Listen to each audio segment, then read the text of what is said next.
아멘. 오늘 하나님께서 우리에게 주신 말씀은 민수기 11장 4절에서 9절까지의 말씀입니다. 민수기 11장 4절에서 9절까지의 말씀, 우리 한 절씩 우리 교독하겠습니다. 민수기 11장 4절에서 9절까지의 말씀입니다.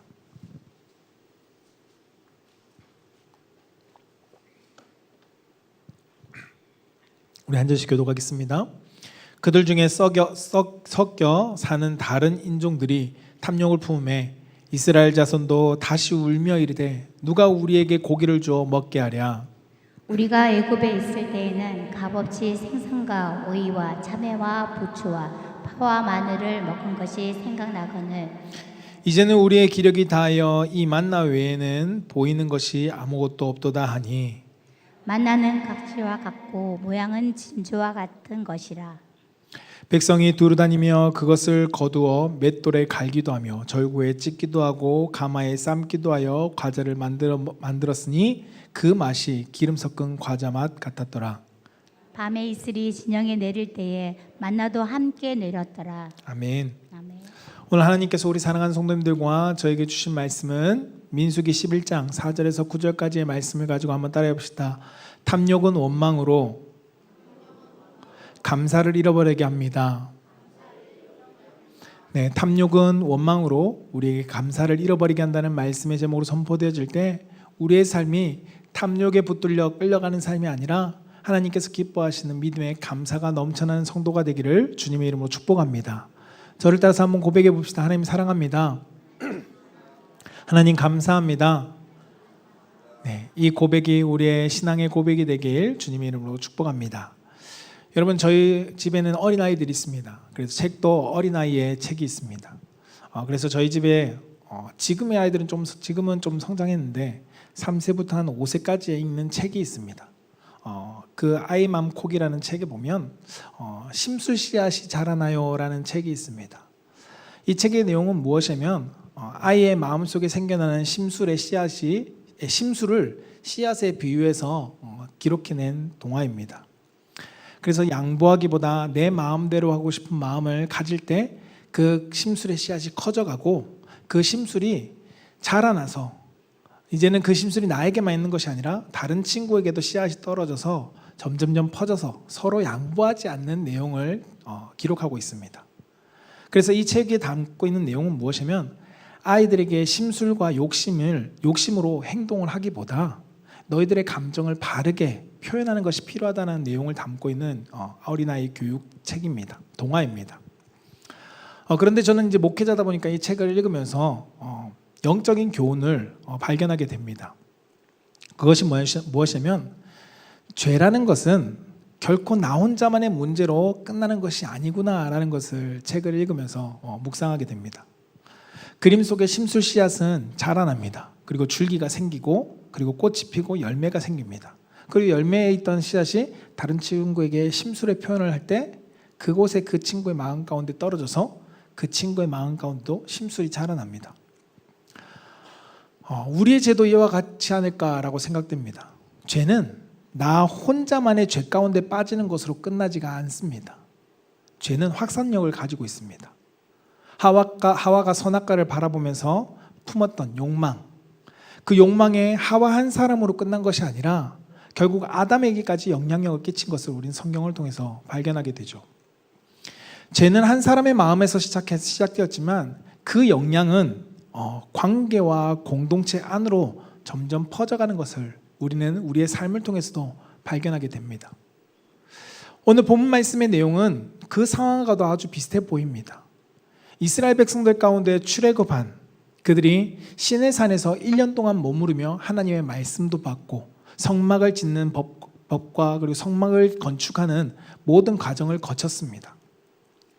그리고 이제 이스라엘 백성들이 하나님의 율법을 받고 성막을 세우고 하나님의 임재를 경험한 그들 가운데 하나님께서 약속하신 가나안 땅으로 나아가고자 출발하는 장면이 바로 민수기 오늘 말씀의 내용입니다. 정확히는 출발하고 시작되어진 이후의 내용이죠. 민수기 오늘 본 말씀인 민수기 11장 1절부터 3절에는 이스라엘 백성들이 출발하는 그 시작점에서 하나님 앞에서 악한 말로 원망함으로써 그들이 그 진영에 하나님께서 진영 끄트머리에 불을 지피시고 그들의 가운데 진노를 쏟으신 것을 보고 그들은 다시금 하나님께 부르짖음으로써 모세의 중보기도에 의해서 그 불이 꺼진 사건이 바로 오늘 본문 말씀 앞에 등장합니다. 그들은 이미 벌써 오늘 본문 말씀 시작하기 전에 하나님 앞에 원망으로 그들은 책망을 받았던 것을 경험했습니다. 그런데 얼마 지나지 않아서 오늘 본문 말씀에서 다시금 그들은 원망하는 내용이 등장하는 것을 오늘 본문 말씀을 통해서 우리는 발견할 수 있습니다. 오늘 본문 말씀은 정확히는 4절부터 길게 이어지는 내용입니다. 31절에 가서 메추라기의 사건의 전조가 되는 내용이 바로 오늘 본문 말씀의 내용입니다. 이스라엘 백성들은 성막을 세웠고 하나님의 임재를 경험했습니다. 그리고 약속의 땅을 향한 비전을 가지고 나아가고 있었죠. 그런데 그들은 하나님의 약속보다 육적인 욕망에 더 마음을 빼앗긴 사건을 오늘 말씀을 통해서 우리는 보게 됩니다. 그 탐심의 결과가, 탐욕의 결과가 민수기 11장 33절에 34절에 등장하는데요. 그들을 하나님께서 치십니다. 그 탐욕의 결과로 하나님께서 그들에게 진노를 쏟으시고 그곳에서 죽게 하십니다. 그리고 그곳 이름을 하나님께서 기브롯 핫다와라고 기록합니다. 이것을 다른 말로 표현하면 탐욕의 무덤이다라고 말할 수 있습니다. 그들의 탐욕한 결과가 탐욕으로 인해서 하나님께 원망하고 불평했던 그들의 결론은 죽음이라는, 사망이라는 결과를 맞게 되었습니다. 그것이 무덤을 쌓을 정도로 하나님께서 진노하셨죠. 야고보서 1장 15절은 우리에게 이렇게 말씀합니다. 같이 한번 읽어볼까요? 시작. 욕심이 잉태한즉 죄를 낳고 죄가 장성한즉 사망을 낳느니라. 아멘. 욕심으로 인해서 태어나는 것, 시작되어지는 것이 결론은 사망에까지 이른다는 것을 성경은 말씀합니다. 탐욕은 잠시의 우리의 입을 만족시킬 수는 있습니다. 그러나 결국은 우리의 영혼을 죽음의 자리로 이끈다는 것을 오늘 성경은 우리 가운데 알려주고 있습니다. 오늘 본문을 통해서 탐욕이 우리에게 어떻게 시작되어지고 그리고 어떻게 감사를 잃어버리게 하며 그리고 더 나아가서 결국은 어떠한 결과로 우리의 삶 가운데 영향력을 끼치는지 말씀을 통해서 함께 살펴보고자 합니다.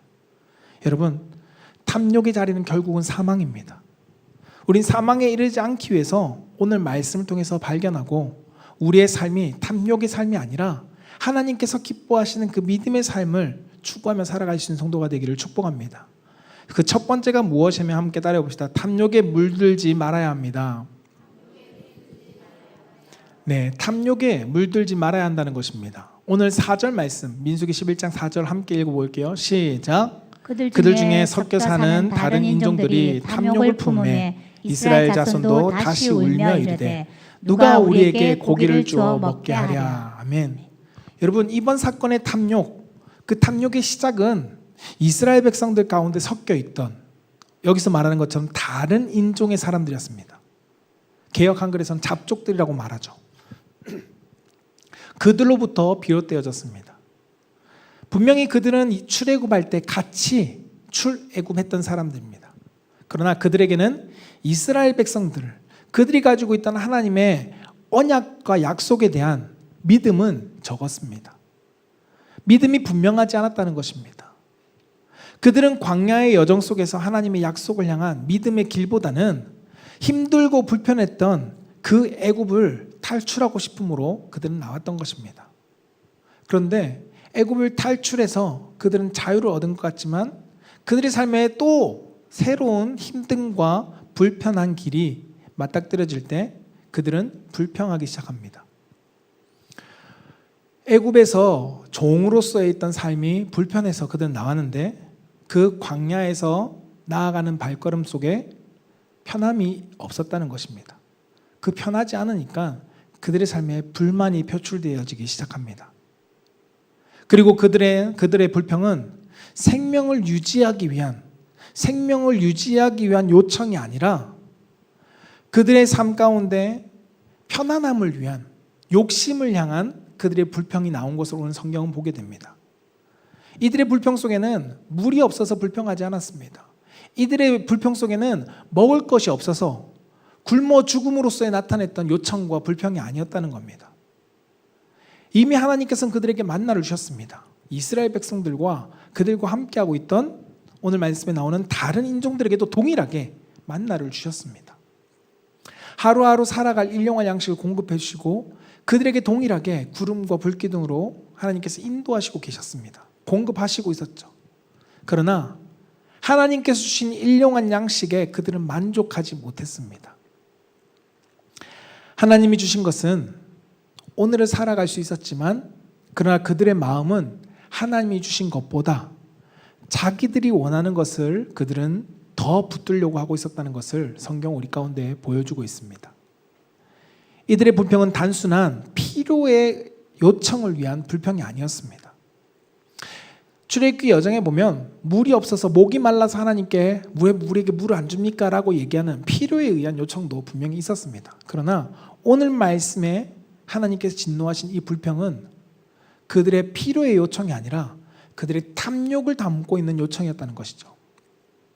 욕심에서 시작된 탐욕에 이 죄가 섞여 있는 그들의 요청은 결국 이스라엘 백성들 가운데까지 퍼져나가게 되었습니다. 여러분, 탐욕은 죄의 전형적인 특징 중에 하나입니다. 죄는 앞서 말씀드린 것처럼 한 사람의 마음에서 시작되지만 그것이 결코 한 사람의 끝으로 맺어지지 않는다는 것을 우리는 너무 잘 압니다. 앞서 말씀드린 것처럼 하와가 선악과를 바라보고 탐욕의 마음으로 그것을 품었던 것처럼, 그리고 그것이 아담에게까지 영향력을 끼쳤던 것처럼 오늘 이스라엘 백성들 가운데 함께하고 있던 이방 민족들, 정확히는 다른 인종들, 그들의 탐욕이 결국은 이스라엘 백성들 가운데까지 영향력을 끼쳤다는 것이죠. 고린도전서 5장 6절은 우리에게 이렇게 말씀합니다. 같이 한번 읽어볼까요?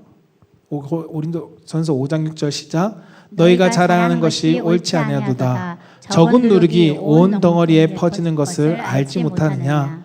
너희는 누룩 없는 자인데 새 덩어리가 되기 위하여 묵은 누룩을 버려버리라. 여기까지 읽겠습니다. 네. 적은 누룩이 온 떡덩어리 가운데 퍼지는 것을 알지 못하느냐라고 성경은 말씀합니다. 그러면서 너희는 누룩 없는 자인데 새 덩어리가 되기 위해서 누룩을 어떻게 하라고요? 버리라라고 말씀합니다. 탐욕의 영향력은 이와 같습니다. 작은 누룩 하나가 빵 근처에 있게 되면 섞진 않아도 빵 근처에만 있어도 그 빵은 누룩으로부터 부풀어 오르게 됩니다. 영향력을 끼친다는 거죠. 탐욕은 개인의 욕망으로부터, 욕심으로부터 시작되었지만 그것이 개인의 욕심과 욕망으로 끝나는 것이 아니라 공동체 가운데 영향력을 끼친다는 것을 오늘 성경은 보여주고 있습니다. 여러분, 오늘날 많은 사람들은 열심히 살아갑니다. 열심히 살아가는 것이 욕망이 아닙니다.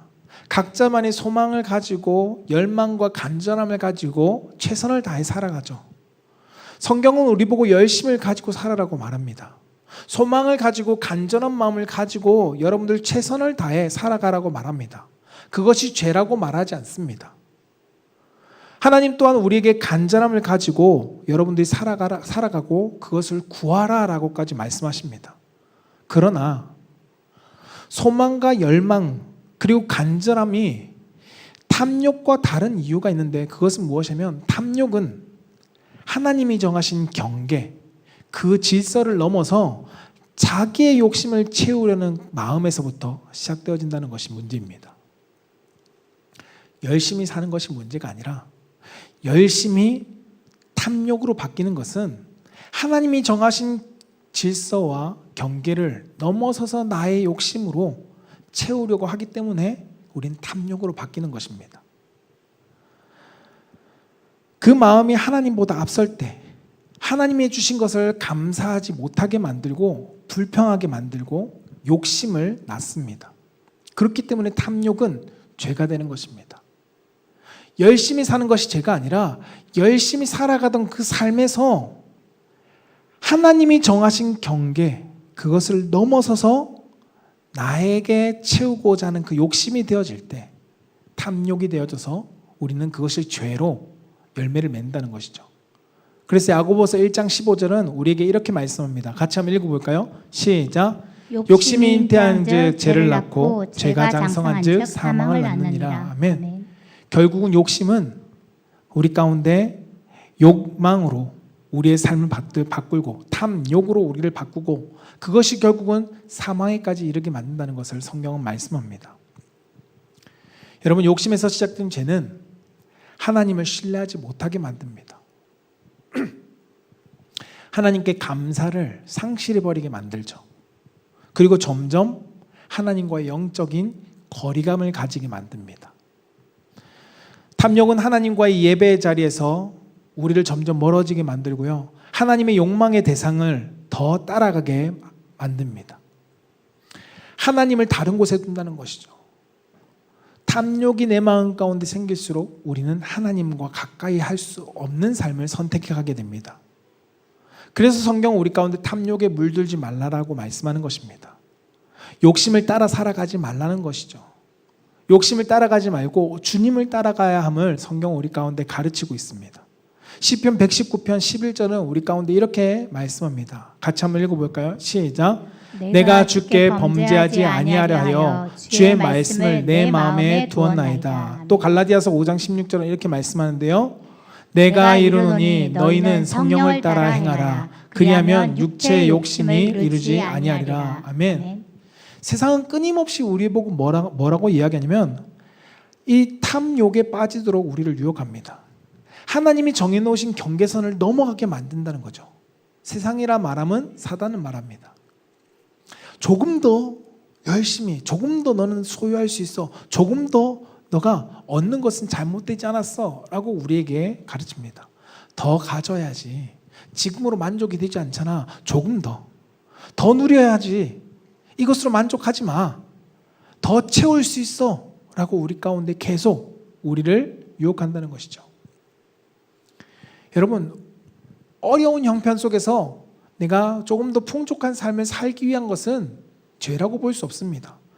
가난과 궁핍함을 벗어나려고 하는 것은 죄가 아닙니다. 그러나 문제는 이것이 하나님을 앞서버릴 때 문제가 된다는 것이죠. 하나님이 주신 것에 감사하지 못하면서 욕심이 점점점 변질되어져 갑니다. 내가 단순하게 어려운 형편에서 내가 조금 더 유익한 삶을 가지고 하나님을 영광 돌리기 위해서 살아가는 열심이 아니라 점점점 이것이 변질되어서 내가 어떻게 하면 더 많은 것을 누릴 수 있을까? 어떻게 하면 더 편안한 삶을 살아갈 수 있을까? 하나님은 뒷전이 되어버린 삶, 그것이 탐욕이 된다는 것이죠. 사랑하는 성도 여러분, 탐욕은 너무 작게 시작되어집니다. 어쩌면 별거 아닌 것에서 시작되어집니다. 그런데 중요한 것은 탐욕은 우리 가운데 결코 작은 영향력을 끼치지 않습니다. 탐욕은 우리를 사망으로 만들어버립니다. 여러분, 우리의 열정이 탐욕인지 아니면 열심과 열정인지 우리는 분별할 수 있어야 합니다. 그 분별의 기준은 하나님의 질서를 뛰어넘어서 하나님보다 우선되어져 버린 열심이라면 그것은 탐욕이 될 수 있습니다. 우린 탐욕에 물들지 않기 위해서 하나님이 허락하지 않으신 경계를 믿음으로 우린 지킬 수 있어야 합니다. 탐욕이 아니라 하나님의 영광을 위하여서 우린 소망을 품고 나아갈 수 있어야 한다는 것이죠. 저는 우리 사랑하는 성도님들이 탐욕에 빠지는 성도가 되지 않길 축복합니다. 하나님께서 정하신 그 경계와 질서 속에서 내가 하나님께 감사하며 하나님 앞에 영광 돌리기 위한 열심을 가지고 살아낼 수 있는 성도가 되기를 주님 이름으로 소망합니다.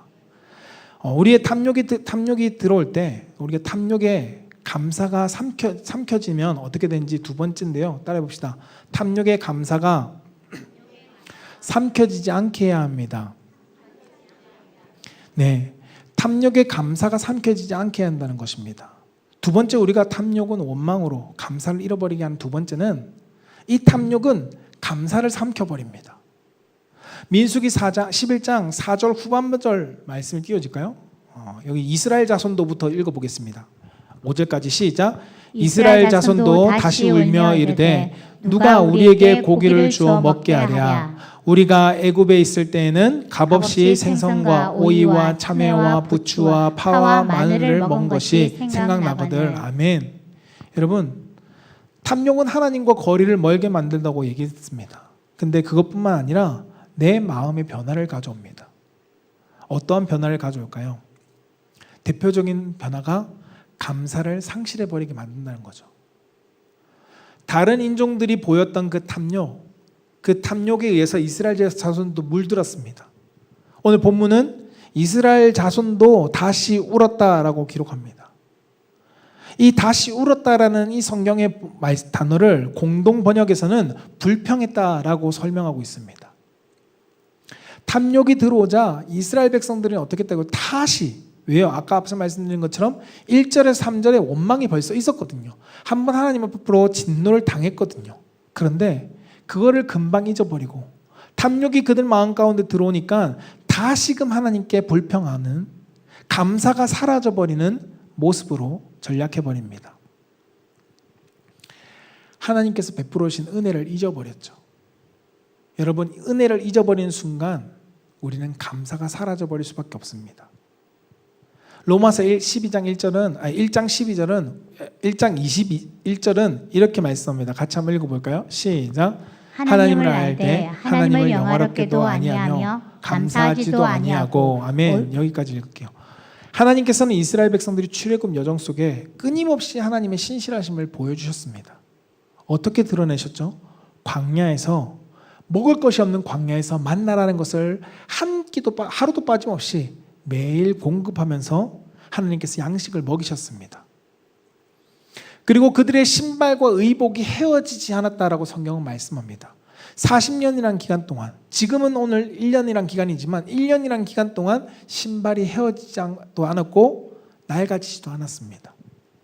또한 그뿐 아니라 낮에는 더운 날씨인데도 하나님께서 구름 기둥으로, 밤에는 추운 날씨인데도 불 기둥으로 하나님은 그들을 보호하셨습니다. 그들은 하나님의 은혜를 불평하는 그 상황 속에서도 경험하고 있었다는 겁니다. 그러나 그들은 그 마음 가운데 탐욕이 자리 잡으니까 하나님께서 베풀어 주신 은혜를 바라보지 못합니다. 감사하지 못하게 되는 거죠. 지금도 내가 만나를 오늘 아침에 먹었고, 그리고 그들의 삶 가운데 지금도 내가 불기둥과 구름기둥을 하나님께서 보호하시고 계신데도 그들의 마음속에 탐욕으로 인해 하나님의 은혜에 감사하지 못합니다. 하나님께서 이스라엘 백성들에게 베푸셨던 은혜를 멈추셨을까요? 멈추지 않았습니다. 그러나 탐욕이 그들의 삶을 잡아삼키니까, 주도권을 빼앗기니까 그들에게서 감사가 사라져버렸습니다. 은혜는 여전히 있지만 은혜에 대한 감사가 사라져버렸다는 것입니다. 여러분, 사람의 마음속에 탐욕이 자리 잡으면 은혜를 은혜로 보지 못합니다. 받은 것보다 없는 것에 집중하게 됩니다. 가지지 못한 것을 더 크게 바라봅니다. 그리고는 뭐 할까요? 원망하게 되죠. 분명 하나님은 이스라엘 백성들 가운데 먹을 것을 베풀어 주시고 구름기둥 불기둥으로 보호해 주시고 그들의 삶이 헤어지지 않도록 항상 하나님께서 입히시고 보호하셨는데 그들의 삶에 감사할 이유가 보이지 않았던 것입니다. 탐욕에 감사가 집어삼켜져 버리니까 은혜를 은혜로 보지 못하고 불평할 이유들만 바라보게 되었다는 것이죠.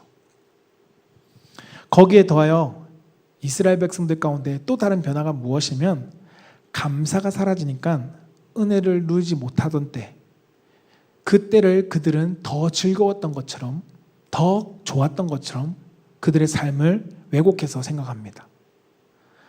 오늘 말씀에 애굽에서의 음식들이 풍족했던 것처럼 표현합니다. 진짜 그랬을까요? 여러분, 그들이 애굽에 있을 때는 종의 신분이었습니다. 노예의 신분이었습니다. 자유가 없었던 신분이었습니다. 과연 그들이 애굽에서의 얼마나 좋은 삶을 누렸을까요? 그들이 먹었던 것들을, 음식을 값없이 누린 것이었을까요? 우리는 그렇게 볼 수 없습니다. 그가 아침부터 저녁까지 노동한 대가로서 소량의 음식을 제공받았을 것입니다. 노동으로서 억압받던 그의 삶 속에서의 음식을 먹었을 것입니다. 그 음식이 풍요로움으로써 누리는 음식이었을까요? 결코 그렇지 않았겠죠. 그런데도 그들은 탐욕이 그들의 마음 가운데 들어오니까 기억을 왜곡해서 생각합니다. 과거의 고통을 잊고 과거의 아주 작은 만족을 아주 큰 것처럼 여기면서 생각합니다. 이것은 감사가 사라져버린 그들의 마음 가운데 찾아온 고통이 좋았던 것처럼 미화해버린 모습입니다. 하나님께서 그들의 고통 속에서 건지셨습니다. 그들이 얼마나 힘들었으면 하나님 우리를 구원해 주세요라고 얘기했던 그때를 그들은 미워하면서 아름다웠던 데처럼 좋았던 데처럼 이야기하고 있다는 것입니다. 예전에는 분명히 힘들고 불안했는데 그 불안하고 힘들었던 시간이 도와달라고 하나님께 기도했던 그 시절이 지금의 내 삶에 마음에 들지 않으니까 그때가 좋았던 것처럼 차라리 그때가 좋았다. 예전엔 그때가 괜찮았는데 그때는 이런 것들은 없었는데 라고 말했다는 것입니다. 여러분 이것이 비단 이스라엘 백성들에게만 있었을까요? 우리에게는 이런 모습이 없을까요?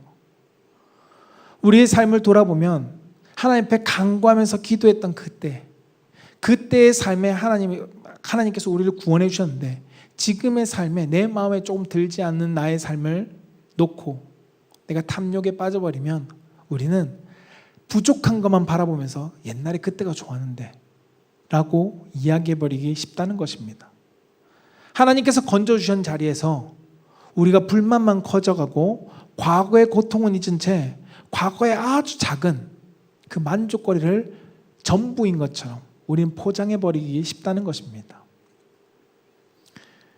여러분 우리의 삶이 지금 어떠신가요? 감사가 사라진 자리에 탐욕이 남아있진 않은지 우리는 돌아보고 점검해 볼 수 있어야 합니다. 신앙생활 가운데 조금 힘든 순간이 올 수 있죠. 그때 우리는 어떠한 모습인지 예전의 삶을 그리워하고 있지 않습니까? 어려웠을 때 예전에 하나님 없이 살았을 때 그때의 삶을 여러분 그리워하고 계시진 않습니까? 어떤 분은 이렇게 회상하실 겁니다. 옛날에는 주일날 내 맘대로 했는데 주일날 놀러도 가고 지금은 교회 다니고 예수님 믿으니까 주일날 얽매이네. 자유가 없네. 혹시 그러한 마음을 가지고 계시지 않습니까? 마치 이스라엘 백성들이 출애굽 때 애굽에서의 종살이 하던 때를 그리워했던 것처럼 혹시 우리는 그런 마음을 가지지 않습니까? 오늘의 나에게 구원의 은혜를 베풀어 주시고 그 과거의 힘든 상황 속에서 하나님께서 나를 건져 주신 것은 기억하지 못하고 나에게 베풀어 주신 은혜는 잊은 채 과거에 아주 나의 삶 가운데 재밌었던 것, 즐거웠던 것을 나는 미워하고 있지는지 우리는 되돌아보아야 할 것입니다. 저는 우리 사랑하는 성도님들이 탐욕의 자리 가운데 탐욕이 우리 가운데 자리 잡으면 감사가 사라지고 애굽을 그리워한다는 것을 우리는 잊지 마십시오. 결코 행복했다라고 말할 수 없는 애굽을 그리워하게 됩니다. 여러분들이 그리스도를 알지 못했던 그 삶, 죄 가운데 빠져있던 삶을 우리는 그리워하게 된다는 것입니다. 무엇이 우리 마음 가운데 자리 잡으며 탐욕이 자리 잡으면. 그러나 믿음의 사람은 오늘 만나 속에서도 하나님의 은혜를 발견합니다. 오늘 시편 84편 10절 말씀은 우리에게 이렇게 가르칩니다. 같이 한번 읽어볼까요? 시작. 주의 궁정에서의 한 날이 다른 곳에서의 첫날보다 나은즉 악인의 장막에서 사는 것보다 내 하나님의 성전 문지기로 있는 것이 좋사오니. 아멘. 여러분 하나님의 은혜를 기억하는 사람은 이렇게 고백한다는 것이죠. 내가 악인의 장막에서 사는 것보다 하나님 나라의 문지기로 살아가는 것이 더 좋습니다 라고 고백합니다. 여러분 지금도 이 고백이 유효하신가요? 오늘 우리에게 주신 이 만나 속에서 일용할 양식 속에서 여러분 나를 먹이시고 입히시고 인도하시는 그 하나님께 은혜의 단비 속에 감사하는 마음으로 여러분 살아가고 계신가요? 아니면 내 삶 가운데 과거에 지금 누리지 못하는 세상적인 즐거움을 그리워하고 있진 않으신가요? 저는 우리 사랑하는 성도님들이 하나님이 주신 은혜를 바라보며 나아갈 수 있는 성도가 되기를 축복합니다. 만나의 은혜를 우리가 기억하며 그것에 감사하며 내 삶의 탐욕이 감사를 잡아먹는 것이 아니라 하나님의 은혜가 나의 삶에 더욱더 많은 감사를 고백할 수 있게 하는 성도가 되기를 주님의 이름으로 축복합니다. 마지막 세 번째는 따라해 봅시다. 탐욕이 원망을 만들지 않게 합시다. 네, 민수기 11장 6절 말씀을 한번 읽어보겠습니다. 시작. 이제는 우리의 기력이 다하여 이 만나 외에는 보이는 것이 아무것도 없도다 하니. 아멘. 이스라엘 백성의 탐욕은 결국 하나님께서 주신 만나를 어떻게 할까요? 원망합니다. 여러분 11장 6절 개역개정 성경은 별로 그렇게 원망 같지 않게 들리시죠? 민수기 11장 6절의 공동 번역으로는 이렇게 표현합니다. 같이 한번 읽어볼까요? 시작. 지금 우리는 먹는 것이 없어 죽는구나. 보기만 해도 지긋지긋한 이 만나밖에 없다니. 아멘. 여러분 이스라엘 백성들의 직접적인 표현이 이렇습니다. 지금 우리는 먹을 것이 없어 죽는구나. 만나가 있는데 먹을 것이 없어서 죽는다라고 표현합니다. 왜요? 보기에 지긋지긋한 이 만나밖에 없으니까. 1년 내내 이것만 먹고 있네. 아이 지겨워. 여러분 탐욕은 감사를 사라지게 만들고 그 자리에 무엇을 낳을까요? 원망을 낳는다는 것입니다. 현재 은혜의 감사를 집어삼킨 탐욕은 그 사라진 감사가 사라진 자리에 원망과 불평으로 채워놓습니다. 죄의 결과는 감사 대신에 원망을 토해내게 만들죠. 그래서 민수기 21장 5절에서도 백성들은 동일하게 또 이러한 고백을 합니다. 음식을 하찮게 여겼다랍니다. 만나를 하찮은 음식으로 여겼습니다. 여러분 생각해 보십시오. 사람이 아무리 좋은 것이라 할지라도 그것이 익숙해지면 당연한 것으로 누리게 됩니다. 여러분들의 집에 만약에 미슐랭 3스타의 셰프가 여러분 집에서 매일 요리해 준다면 어떨까요? 아마 행복하게 감동하면서 먹을 겁니다. 너무 맛있다고.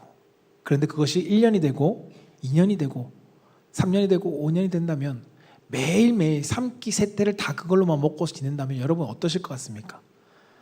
어느 순간에서는 당연한 것이 되어지고 나중에는 다른 것을 먹고 싶어 할 겁니다.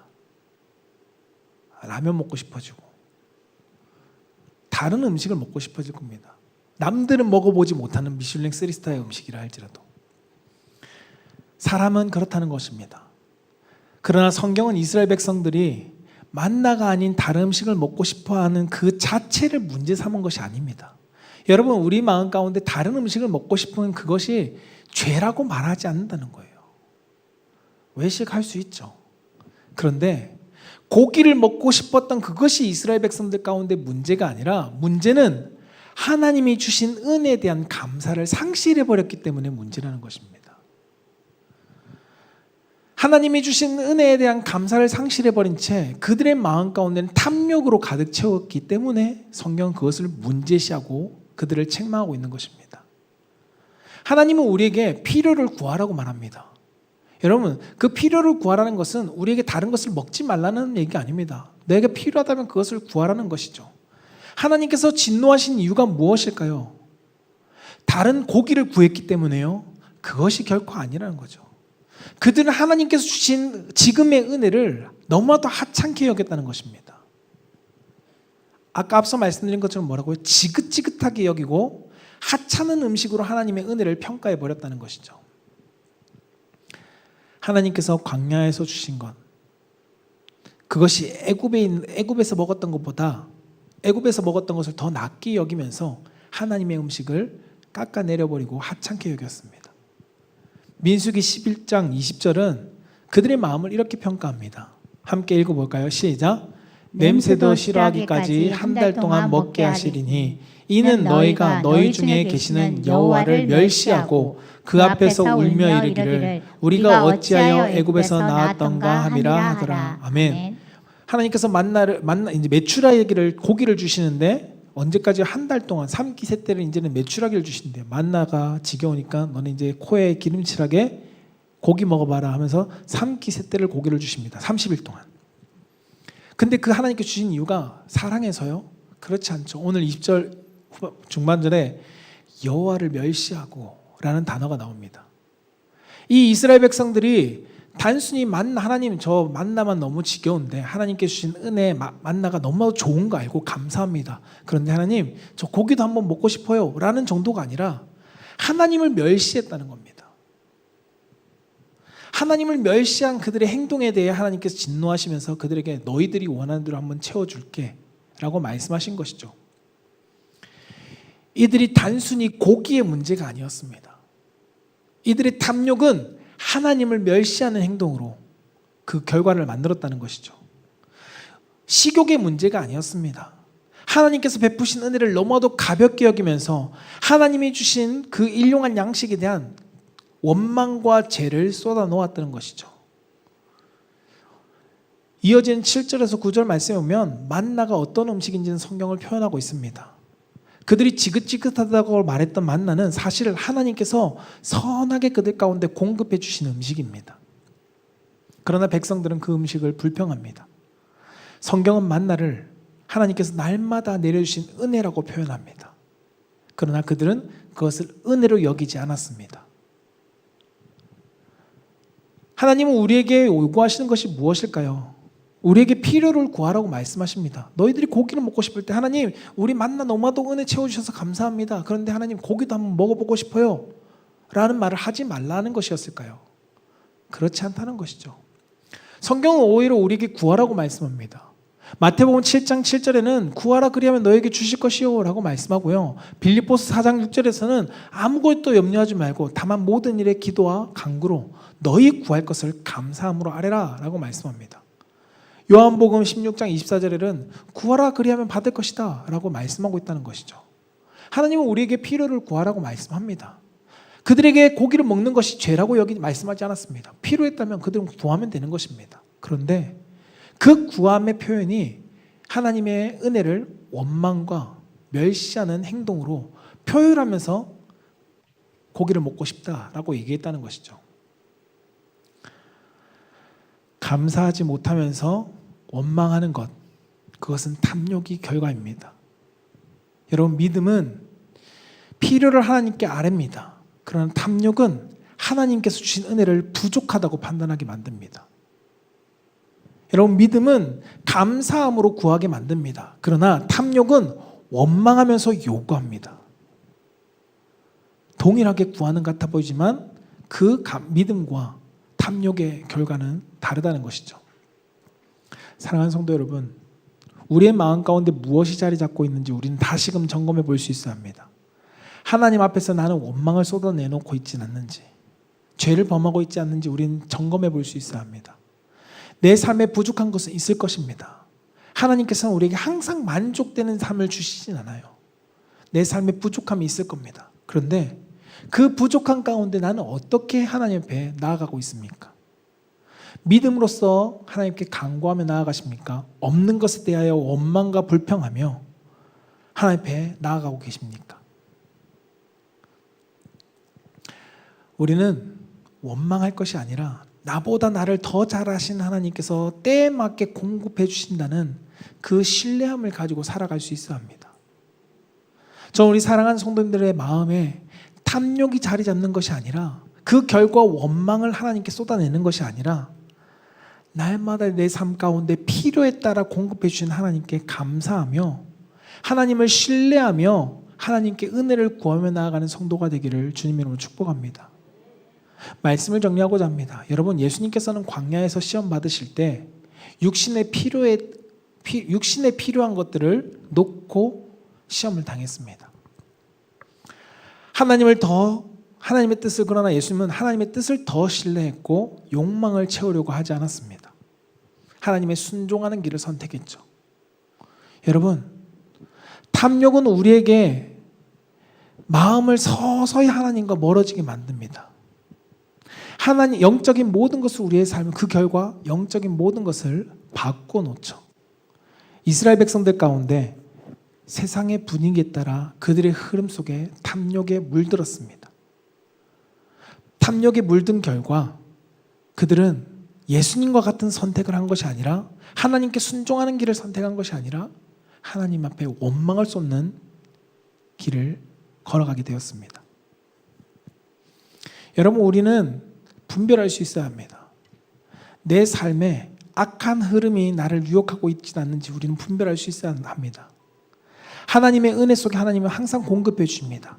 오늘 말씀에 이스라엘 백성들이 이 원망하는 그 상황에서도 하나님은 그날 아침에 만나를 주셨고, 그들이 원망하고 있는 그 상황 속에서도 하나님은 그들에게 구름 기둥과 불 기둥으로 그들을 지키고 보호하셨습니다.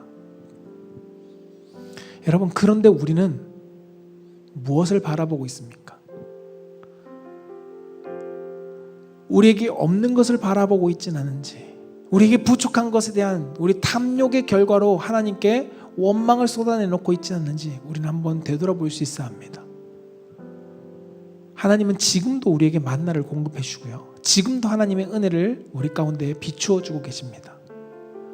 우리의 시선은 애굽에 있을 때, 종되었을 때의 삶을 회상하며 그 많은 고난 속에 조금 있는 내가 즐거워했던 것을 추구할 것이 아니라 지금 나의 삶에 하나님께서 풍성하게 베풀어 주신 그 은혜를 우리는 발견하고 내 삶 가운데 하나님께서 지금도 공급하시는 그 은혜 속에 감사하며 나아갈 수 있는 성도가 되기를 축복합니다.